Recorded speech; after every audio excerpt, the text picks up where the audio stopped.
Hello दोस्तों, मैं रवि रंजन अपने संस्थान के यूट्यूब चैनल डीएम एक्सप्रेस में आप सभी का स्वागत करते हैं। आज फिर से आज पिछले क्लास में हम लोग राष्ट्रीय प्रतीक चिन्ह के टॉपिक पर हम लोग कुछ चर्चा किए थे। आज हम लोग राष्ट्रीय प्रतीक चिन्ह के तीसरे वीडियो में महत्वपूर्ण जो विषय है उस पर हम लोग चर्चा करने जा रहे हैं। देखिए, आज हम लोग महत्वपूर्ण विषय जो चर्चा करने जा रहे हैं, लिखा है राष्ट्रीय पुष्प। देखेंगे यहाँ से क्वेश्चन बिहार दरोगा, बिहार एसएससी, विभिन्न सारे एग्जाम में क्वेश्चन पूछे जाते हैं और पूछे गए भी हैं। देखिएगा, पूछता है भारत का राष्ट्रीय पुष्प क्या है, तो देखेंगे भारत का राष्ट्रीय पुष्प कमल है। भारत का राष्ट्रीय पुष्प कमल है। आपको क्वेश्चन पूछा गया था बिहार दरोगा मेंस में, जब कमल किसका प्रजाति क्या है, तो देखेंगे कमल का प्रजाति है, इसे निलंबो न्यूसीफेरा गार्टन कहा जाता है। कमल का प्रजाति निलंबो न्यूसीफेरा गार्टन है। कमल को राष्ट्रीय पुष्प नेशनल फ्लावर का दर्जा 26 जनवरी 1950 को कमल को राष्ट्रीय पुष्प का दर्जा दिया गया। देखेंगे कमल को क्यों दिया गया, तो देखेंगे कमल भारतीय संस्कृति और पौराणिक साहित्य में इसका महत्वपूर्ण स्थान है। कमल अपने पवित्रता के कारण भी राष्ट्रीय पुष्प का दर्जा प्राप्त करने का दर्जा प्राप्त किया है। देखेंगे कमल, याद रखेंगे कमल भारत का राष्ट्रीय पुष्प होने के साथ साथ भारत के कर्नाटक, हरियाणा और जम्मू कश्मीर 3 राज्यों का राजकीय पुष्प भी है, स्टेट फ्लावर भी है। ध्यान से सुनेंगे, कमल कर्नाटक, हरियाणा और जम्मू कश्मीर का भी राष्ट्रीय पुष्प है, स्टेट फ्लावर है। देखेंगे दूसरे में हम लोग बात करेंगे राजकीय वृक्ष नेशनल ट्री क्या है, तो देखेंगे भारत का राष्ट्रीय वृक्ष बट वृक्ष या बरगद वृक्ष है। यह अपने विशालता, अपने शुद्धता के कारण, अपने वैज्ञानिक दृष्टिकोण के कारण और विशालता के कारण इसे राष्ट्रीय वृक्ष होने का गौरव प्राप्त है। देखेंगे भारत का जो राष्ट्रीय वृक्ष है उसका प्रजाति, तो देखेंगे बट वृक्ष यानी बरगद वृक्ष को फाइकस बेगालिसिस इसका साइंटिफिक नेम है, जिसे प्रजाति बोलते हैं। देखेंगे राष्ट्रीय वृक्ष यानी बरगद को वर्ष 1950 में राष्ट्रीय वृक्ष का दर्जा दिया गया। देखेंगे बरगद विशालता, वैज्ञानिक महत्व के साथ साथ पौराणिक महत्व को ध्यान में रखते हुए सरकार के द्वारा 1950 में इसे राष्ट्रीय वृक्ष का दर्जा दिया गया। देखेंगे अब हम लोग बात करते हैं राष्ट्रीय खेल। देखेंगे भारत का राष्ट्रीय खेल हॉकी है। भारत का राष्ट्रीय खेल हॉकी है। देखेंगे भारत में राष्ट्रीय खेल दिवस कब मनाया जाता है, तो देखेंगे 29 अगस्त को भारत में राष्ट्रीय खेल दिवस मनाया जाता है। देखेंगे ध्यान में रखेंगे 17 दिसंबर 2023 को होने वाले बिहार दरोगा के पीटी में सेकंड सिटिंग में एक क्वेश्चन पूछा गया था, भारत में राष्ट्रीय खेल दिवस कब मनाया जाता है, तो देखेंगे भारत में 29 अगस्त को राष्ट्रीय खेल दिवस मनाया जाता है। 29 अगस्त ही क्यों, 29 अगस्त को क्या ऐसा महत्वपूर्ण है, तो देखेंगे हॉकी के जादूगर मेजर ध्यानचंद के जन्मदिन पर 29 अगस्त को भारत में राष्ट्रीय खेल दिवस मनाया जाता है। देखेंगे भारत में 1991-92 में वर्ष 1991-92 में भारत सरकार के द्वारा राजीव गांधी खेल रत्न पुरस्कार की शुरुआत किया गया था, जिसके तहत 7.5 लाख पुरस्कार राशि प्रदान किए जाते थे।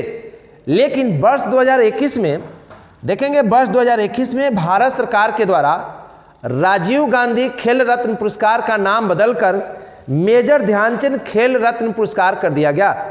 फिर से ध्यान में रखेंगे और इसे नोट करेंगे और इस वीडियो को आप लोग ज़्यादा से ज़्यादा शेयर करेंगे। देखेंगे आपको लग रहा होगा ये छोटा सा टॉपिक है, लेकिन यहाँ से भी अक्सर एग्जाम में पूछे जाते हैं। देखेंगे अभी बिहार दरोगा के पीटी में भी क्वेश्चन पूछे गए हैं, राष्ट्रीय खेल दिवस कब मनाया जाता है, तो देखेंगे भारत सरकार के द्वारा वर्ष 2021 में मेजर ध्यानचंद खेल रत्न पुरस्कार कर दिया गया।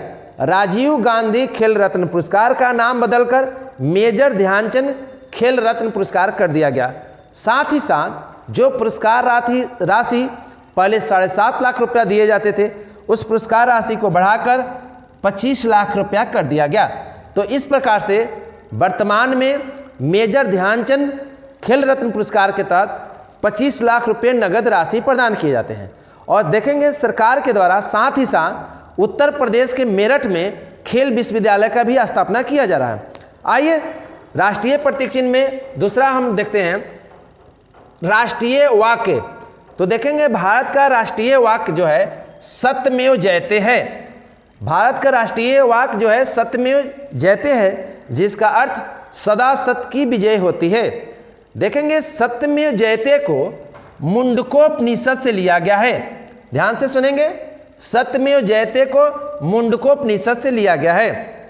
देखेंगे भारत का राष्ट्रीय दस्तावेज। तो देखेंगे भारत का राष्ट्रीय दस्तावेज श्वेत पत्र है, जिसे भारत सरकार के द्वारा 1969 में इसे राष्ट्रीय दस्तावेज का दर्जा दिया गया। देखेंगे भारत का राष्ट्रीय नदी। तो देखेंगे गंगा को राष्ट्रीय नदी का दर्जा दिया गया। 4 नवंबर 2008 को गंगा नदी को राष्ट्रीय नदी का दर्जा दिया गया। गंगा नदी जिसकी लंबाई 2525 किलोमीटर है, और यह जो है उत्तराखंड के जो है गंगोत्री से निकलती है। देखेंगे राष्ट्रीय जलीय जीव। देखेंगे विलुप्त प्राय गंगेय डॉल्फिन को, जिसे सुस भी कहा जाता है। ध्यान से रखेंगे, डॉल्फिन जिसे जो है विलुप्त प्राय डॉल्फिन जिसे सुस भी कहा जाता है, 5 अक्टूबर 2009 को डॉल्फिन को राष्ट्रीय जलीय जीव का दर्जा दिया गया। देखेंगे 5 अक्टूबर को भारत में डॉल्फिन दिवस मनाया जाता है। ध्यान से सुनेंगे, 5 अक्टूबर को भारत में डॉल्फिन दिवस मनाया जाता है। विरासत पशु। देखेंगे भारत का विरासत पशु हाथी है, जिससे दर्जा 22 अक्टूबर 2010 को हाथी को राष्ट्रीय नदी का दर्जा दिया गया। एक बात ध्यान रखेंगे, आप नोट करेंगे, डॉल्फिन का साइंटिफिक नेम क्या है। आप भी कमेंट बॉक्स में लिखेंगे डॉल्फिन का साइंटिफिक नेम क्या है। जल्दी से आप कमेंट बॉक्स में जवाब देंगे डॉल्फिन का साइंटिफिक नेम क्या है। तो ध्यान से सुनेंगे, डॉल्फिन का साइंटिफिक नेम गैंगेटिका